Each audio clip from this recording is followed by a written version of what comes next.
Olá, seja muito bem-vindo. Está começando mais uma edição do nosso Conversa que Rende. Mais um mês quase chegando no final. Estamos gravando aqui no dia 23 de julho de 2020, em uma semana em que o Ibovespa mais uma vez oscilou entre perdas e ganhos, veio de 3 pregões seguidos, mas acabou não conseguindo acompanhar o exterior.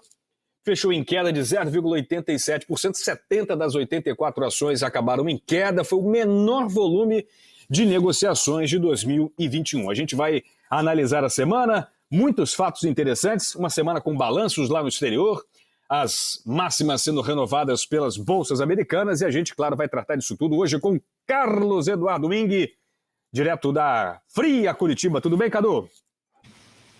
Tudo bem, pessoal? Prazer estar aqui de novo. Acho que essa semana tem bastante assunto aí para a gente comentar e falar. Foi uma semana de bastante volatilidade. É verdade, muita volatilidade. E também com a gente, Caio César. Tudo bem, Caião, beleza? Fala, Rafa, boa noite. Fala, Cadu, tudo bem? Eu concordo aí nessa parte de bastante assunto.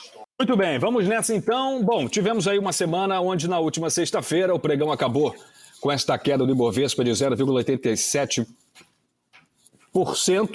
Um volume negociado que não foi muito grande, né? Interessante o que aconteceu com esta sexta-feira. Será um período de realização? Será que a galera do exterior realmente preferiu alocar os recursos em bolsas que não a brasileira? Isso também, claro, contribui para a nossa queda. O dólar acabou entre altos e baixos nesta última sexta-feira, fechou em 0,05% de queda, 5,21%. Cadu, arremata para a gente aí. Agora eu vou te colocar uma casca de banana rápida aqui. Queria que você começasse por este PCA 15 surpreendente aí, de 0,72%, uma alta muito forte.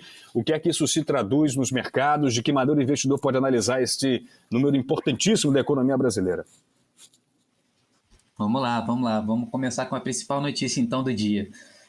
Foi divulgado hoje de manhã o IPCA 15. O IPCA 15 ele serve ali, né, como uma prévia do IPCA, e é um indicador que está muito no radar dos investidores, né, por causa da decisão aí do Copom. Está se aproximando, início de agosto agora o Copom vai definir ali em quanto que ele vai reajustar a taxa de juros. Inicialmente a expectativa é de 0,75 pontos percentual, e com esse indicador agora, né, que acabou surpreendendo, vindo acima do que o mercado previa, alguns investidores já apostam que possa ser um aperto monetário um pouco maior, né, de se elevar a taxa de juros em 1%. Então a gente sairia de 4,25 para 5,25 já na próxima reunião, no início de agosto. Por mais que o IPCA ele tenha sofrido uma desaceleração referente ao último mês, né, que tinha sido uma alta de 0,83%, ele ficou acima do que o mercado previa.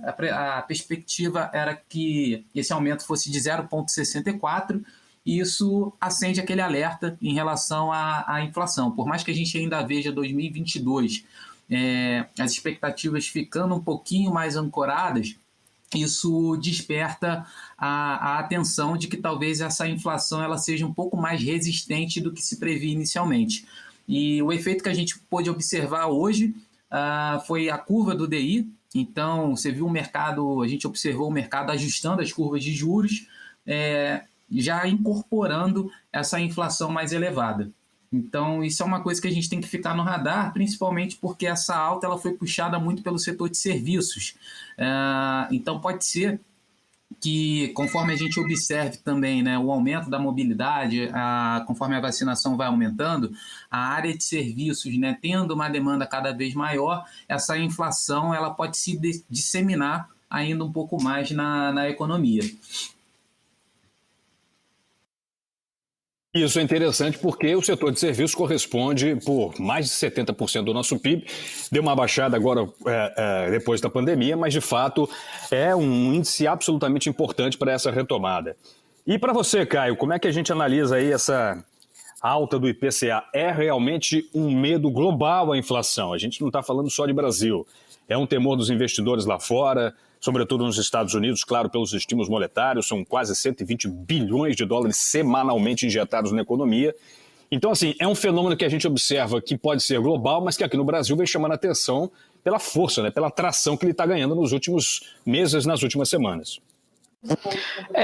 Rafa, eu acho que é como eu falei, assim, Eu acho que lá fora nem é tanto um medo. Na verdade, eles veem como um sinal do crescimento econômico, né? Como se fosse um derivado do crescimento econômico. Mas tá todo mundo...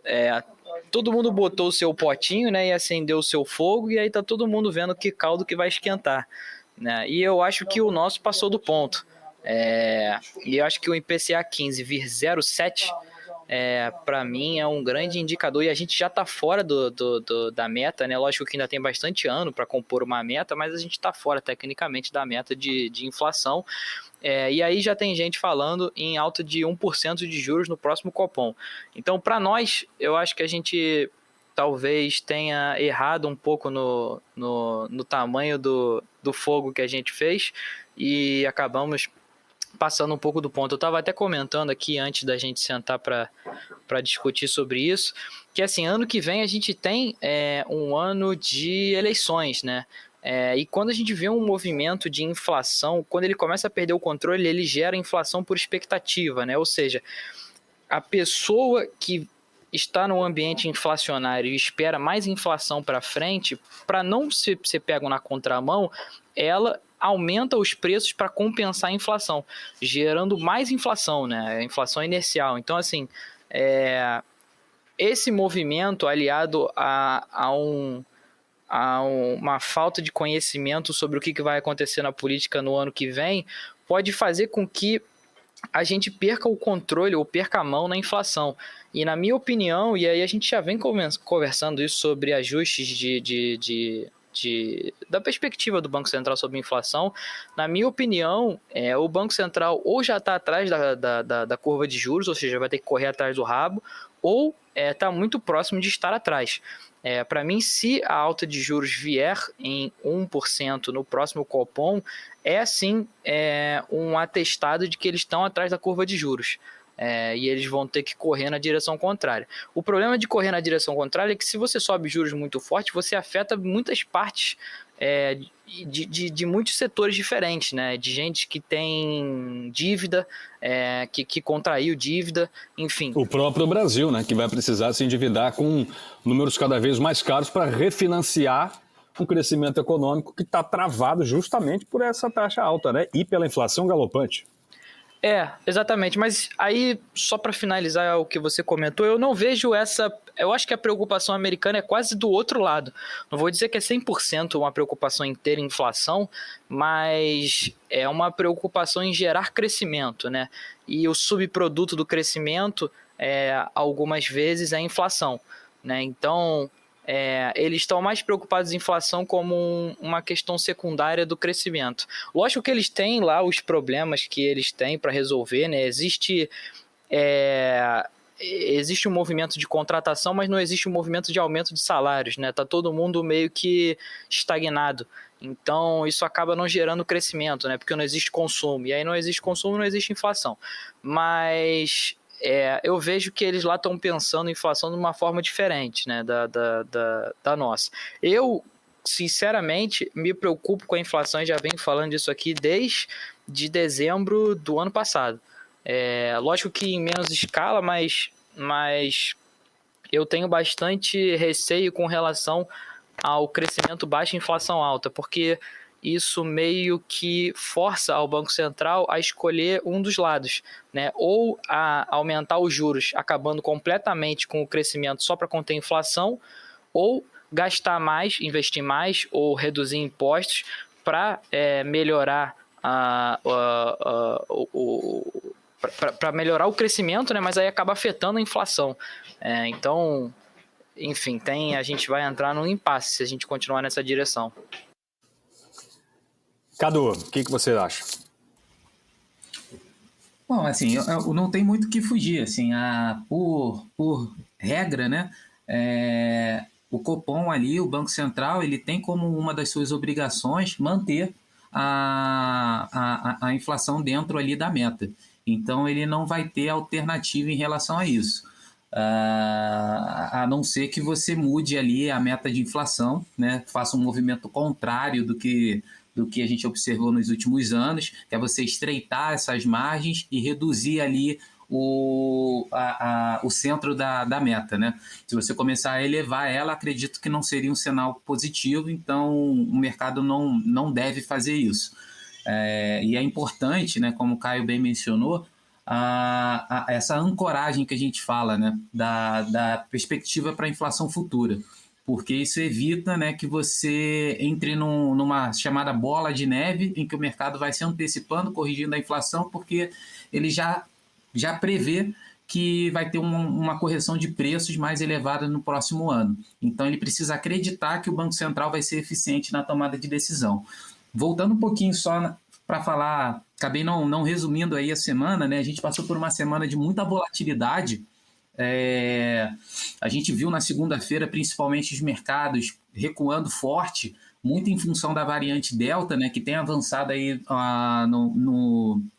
em escala global, já chegou a 80 países. Aqui no Brasil já se registrou mais de 100 casos dessa nova variante, e isso trouxe aquele temor de que a atividade econômica possa ser afetada e que o crescimento, né, que se espera, ele acabe não acontecendo nessa mesma magnitude. Então fez o mercado todo recuar.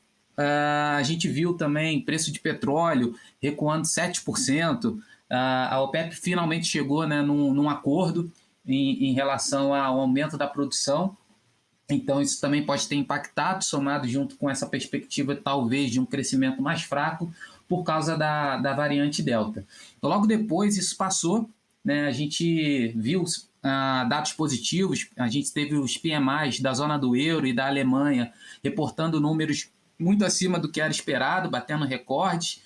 Então isso... Você roubou a minha pauta que eu ia jogar para vocês, assim, os números excelentes que a gente teve de PMI, né? Exatamente. Acima de 60,4, assim, uma retomada surpreendente do bloco econômico europeu, que contrasta justamente com esse crescimento do temor em relação à Covid pelo crescimento dos casos da variante Delta. E aí eu queria trazer um detalhe que me chamou muita atenção nessa sexta-feira. Um reporte que eu vi, se eu não me engano foi na The Lancet, né, uma das principais revistas de publicações científicas do mundo, comentando sobre os casos em Israel, né, que virou um case em relação à vacinação e as boas práticas em relação à Covid. Eles tiveram um crescimento de 90% das internações nas últimas 2 semanas, e praticamente todas elas eram por causa da variante Delta, né, que é mais rapidamente disseminada e tem uma carga viral maior. Ou seja, as pessoas mesmo vacinadas e bem vacinadas como lá estão, carregam e transmitem a variante, né? Imagine isso em populações que não estão tão vacinadas ou não têm uma cobertura vacinal tão grande, né? E que permitem que essas variações elas se amplifiquem. É um dado que está sendo estudado, inclusive, pelas comunidades científicas agora da Europa, e que pode chamar a atenção nas próximas semanas. Mas isso vai de encontro a esse temor, né? Por um lado, a boa notícia pelo crescimento europeu, puxado aí por índices excelentes do PMI, e esse temor pela variante Delta que volta a assombrar a Europa. Exato. E foi isso que acabou fazendo com que o mercado recuperasse ali a queda que a gente observou, principalmente no início da semana, na segunda-feira. A gente teve as decisões também de política monetária da Europa, né? O Banco Central Europeu manteve a taxa de juros inalterada e também manteve o programa, né, de estímulo de recompra de títulos nos mesmos volumes, não teve nenhuma alteração. A China... O PMI britânico também veio muito bem, né? Só para completar a informação, sim, também acima da expectativa, o que mostra que é um crescimento conjuntural ali da região, né? Perfeito, perfeitamente. A China também teve a sua decisão de taxa de juros mantida, não fez nenhuma alteração, e teve uma mudança que foi com relação à questão dos compulsórios, que ela reduziu a taxa dos compulsórios, então injetando ainda um pouco mais de dinheiro, liberando um pouco mais de liquidez para a economia. Então foram essas duas coisas que fizeram o mercado retomar a queda que a gente observou, e nos Estados Unidos seguiu na mesma linha positiva. A gente viu os índices americanos batendo novos recordes, tanto Dow Jones, o S&P, a Nasdaq, descolando um pouco da Bolsa Brasileira. E quando a gente vai para o cenário brasileiro, a gente teve, talvez o cenário político tenha sido que mais tenha mexido aí com o mercado também. trazendo aí um viés um pouco mais cauteloso e de proteção. Então, a gente teve a questão da reforma ministerial, então mudanças importantes em cargos relevantes dentro do governo, os cargos mais próximos ali da presidência. A gente teve a indicação, né, a entrada do Ciro Nogueira como ministro da Casa Civil, e no lugar do Luiz Eduardo Ramos, a Secretaria-Geral da Presidência, né, entrando o Ramos foi para o lugar do Onyx Lorenzoni, que teve a vaga criada pela recriação do Ministério do Trabalho. Esse é o ponto. Que saiu do guarda-chuva do Ministério da Economia do Paulo Guedes, né? Eu acho que o recado que o mercado absorve é que o governo de liberal tem muito pouco e o que tinha está vendido ao centrão, né? O que passa um recado de absoluta subserviência política, o que é péssimo, até porque teremos eleições ano que vem e a torneira promete ser aberta com todo o gás. Esse é o ponto. Então, isso mostra ali que o governo ele vem articulando com o Centrão, talvez até para se proteger de uma CPI. Você já tem ali o Arthur Lira na Câmara dos Deputados, que é um aliado do governo, e agora você trazendo o Ciro Nogueira, né, já que no Senado você tem uma representatividade menor, é uma forma de você criar uma nova articulação e, de repente, se proteger, né? No discurso ali se fala muito em facilitar o trâmite das reformas e tal, mas a gente sabe que tem outras coisas ali por detrás. Então isso mexeu bastante com o mercado também, traz essa preocupação aí pro que tipo de movimento pode acontecer. Teve um outro noticiário que soou mal no mercado também, que foi em relação ao Braga Neto, que fez referências às eleições, né? Pelo menos teve um veículo de imprensa que divulgou isso, ele contrariou, disse que não foi isso que ele tinha dito, mas acabou também gerando uma turbulência aí no mercado, de que se não tiver o voto impresso em 2022, não vai ter eleição, né? E isso levanta aquela bandeira, né, de você ferir a democracia e as instituições no âmbito nacional. Então, tudo isso se reflete diretamente no mercado, porque, por exemplo, tivemos um volume de 14 bilhões de reais, né? Chega a ser um movimento ínfimo, né? E assim, por outro lado, temos um volume maior nos mercados internacionais, ou seja, é o dinheiro que está indo para outro fluxo, né? E, logicamente, que isso tem as suas explicações também nesse lado político que você muito bem trouxe, né, Cadu? Agora, é observar as próximas semanas, né? Como é que o mercado vai compreender essas questões e essas divulgações de notícias políticas e de que maneira isso pode influenciar nas decisões dos investidores, né? A gente também teve questões envolvendo, por exemplo, a reforma tributária, com Guedes dizendo que a taxação de dividendos vai ser de 20% mesmo, que Simples e MEIs estão fora, a despeito de um secretário que diz que talvez as empresas que estão no regime Simples e também configuradas como microempresas individuais poderiam também sofrer algumas perdas em relação à reforma tributária. O Paulo Guedes botou panos quentes. Então, assim, a gente percebe que aquela reforma tributária que chegou no Congresso, ela está ainda sendo muito discutida, gera ainda muitas dúvidas e questões e que vai precisar ainda ser muito mais conversada para chegar num texto final. O que o mercado olha com insegurança, né? É o mínimo que a gente pode observar. Exatamente. Isso traz essa instabilidade política, né, e deixa o cenário um pouco mais nebuloso. E diante disso, o investidor ele acaba se protegendo. Isso se refletiu diretamente nos volumes de negócio, como você bem mencionou. Essa semana foi uma semana com o mês de julho, na verdade, né, já vem sendo o mês com o menor volume médio negociado, e acho que isso está diretamente relacionado a esses fatos que a gente tem observado, né, ao longo dessas últimas semanas. Eu acho que essa questão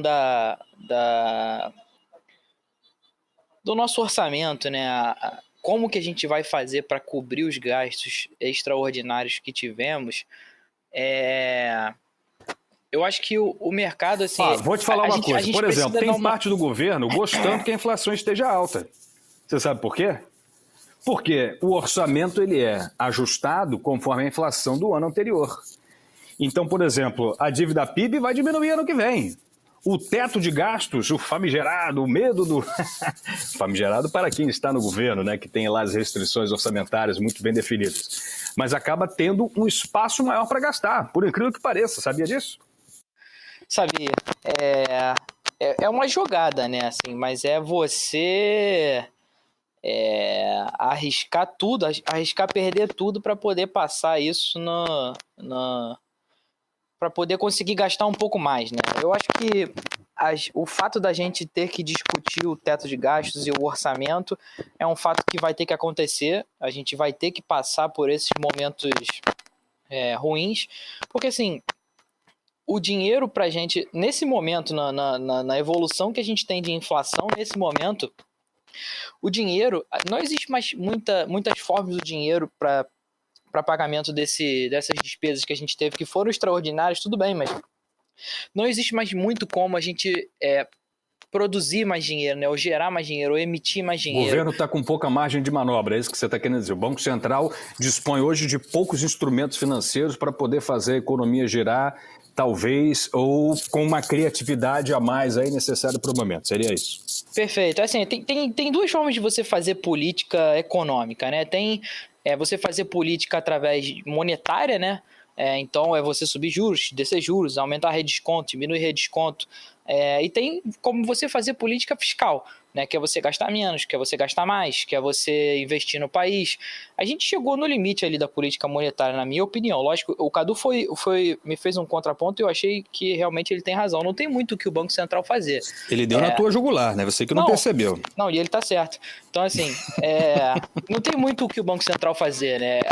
O Banco Central, ele vive de controlar a inflação, ou controlar a economia, ou ajudar a economia, através de juros e outras coisas que são em menor escala, né? Por exemplo, redesconto, compra de títulos. Privatizações, diminuição de subsídios, né? Depende do governo. São feridas que o governo não quer mexer, porque tem aí um custo político envolvido, né, Caio? Eu acho que isso entra na equação. E aí, o outro lado, a gente não tem como gastar mais, né? Isso acho que já ficou claro para todo mundo, né? E a gente chegou Mas vem um novo Bolsa Família pintando por aí, né? Mas aí é o seguinte, a gente chegou num ponto em que gastar menos se tornou inviável, porque a gente tem que se comprometer com planos que já existiam antes da pandemia, como o Bolsa Família. Então, cara, só tem uma solução, aumentar a receita. Se você não pode gastar menos, você não quer gastar mais, e não existe outra forma de você resolver, só você ganhando mais. Se você pensar nisso no nível de uma família, ou é o que você gasta ou é o que você ganha. Quando o que você gasta já chegou no nível em que não dá mais muito para mudar, você tem que aumentar o que você ganha. E aumentar o que você ganha, infelizmente, chega no meu bolso, chega no seu bolso, chega no bolso das empresas. Não tem muito o que fazer. Então, assim, a gente precisa do remédio, mas o remédio vai ser amargo, né? Então, a gente está eufórico em saber qual que vai ser, né? Qual remédio que vai ser, mas pessimista porque o gosto desse remédio não vai ser nem um pouco palatável.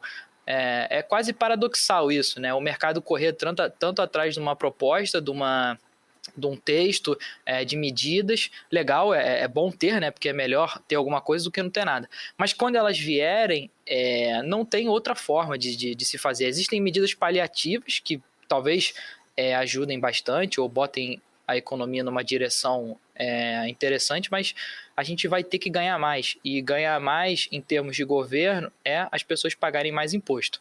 Então, assim, a gente tem que tirar isso da frente, porque não existe uma fórmula mágica que vai fazer, e caso alguém surja com isso, provavelmente é um engodo, né? Então, é isso que eu vejo, assim. E eu acho que o governo está na direção certa, mas ele vai ter que tomar decisões difíceis, né? Assim, você chegar e avisar para a população que você cogita bastante tributar dividendos, né, em 20%, além da carga tributária que existe nas empresas, né, que pagam esses dividendos, é um movimento assim, um tanto quanto ousado, né? Exige uma certa coragem um ano antes de uma reeleição você dizer que você vai cobrar mais, né, de imposto das pessoas. Mas não tem jeito, assim, não existe uma forma mais simples de fazer. E aí vocês podem discordar de mim, se vocês acharem. Não, você está coberto de razão. O cálculo da equipe econômica, e especialmente do relator, o deputado Celso Sabino, é o seguinte: você tributa o lucro das empresas e, por outro lado, desonera o custo de produção, baixando a carga tributária para patamares aí em volta de 5%. A grande questão é a seguinte: para você produzir, você tem que investir. E as empresas estão com uma capacidade de investimento estrangulada. E você só vai ser tributado se você produzir algo. Se você produz algo, você tem que investir. Só que você não tem como investir. A taxa de juros está batendo, provavelmente, no ano que vem, 6,5%. Você não tem como se financiar. E aí você não tem como investir. E aí você não tem como produzir. E aqueles lucros que você já estava com produtos serão tributados. Então, assim, os economistas mais pessimistas enxergam por esse lado, né? Porque, na verdade, o Brasil vai ter um crescimento que vai compensar um negativo do ano passado de 4,7%. Então vai ser, na verdade, um crescimento real aí no governo inteiro de pouco mais de 3% menos, né, em 4 anos, que é algo terrível para qualquer país, né? Então, de fato, você vai ter uma redução da carga tributária, mas os efeitos talvez vão ser um pouco mais tardios do que o necessário para o momento. Por outro lado, você tem uma questão política muito dramática no radar, uma dificuldade nas articulações, uma subserviência em relação aos gastadores de plantão da nação, né? Foi aprovado aí na LDO, na Lei de Diretrizes Orçamentárias para 2022, um fundo eleitoral de 6 bilhões, 5,7 bilhões, né? Que é mais de 25% acima da inflação das eleições passadas. Então, por que isso foi aprovado? Porque está na mão de um grupo político que, nesse momento, o governo não tem como controlar. E tudo isso no radar do investidor transparece uma dificuldade em administrar as questões políticas que, no fim das contas, também são econômicas, né?